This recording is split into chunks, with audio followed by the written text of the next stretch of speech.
इकडे अजित पवार गटाचे आमदार हे विधान भवनात दाखल झालेले आहेत। अजित पवार यांनी काँग्रेसचे 5 आमदार फोडल्याची सध्या चर्चा आहे, तर भाजपने सुद्धा काँग्रेसचे 4 आमदार फोडलेले आहेत अशी चर्चा राजकीय वर्तुळात आहे। फुटीर आमदार हे पक्ष विरोधात मतदान करण्याची शक्यता आहे। तगडा घोडेबाजार झाल्याची सध्या जोरदार चर्चा राजकीय वर्तुळात रंगलेली आहे।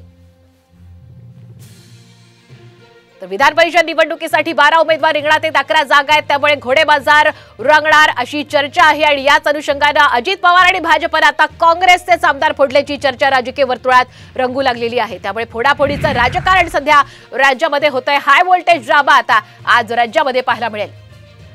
आमची मतं, काँग्रेसची मतं ठाम आहेत, पक्की आहेत आणि आम्ही जसं प्रेफरन्शियल वोटिंगना त्यांना जबाबदारी देऊ त्या पद्धतीनं मतदान आमचं सर्व होणार आहे। काही अफवा उठवल्या जात आहेत, बातम्या चालत आहेत, त्याचं काही तथ्य नाही। आमचं मतदान व्यवस्थित पद्धतीनं होणार आहे। महाविकास आघाडीचे 3ही उमेदवार विजयी होणार आहे, कोणतीच काळजी करण्याचं कारण नाही।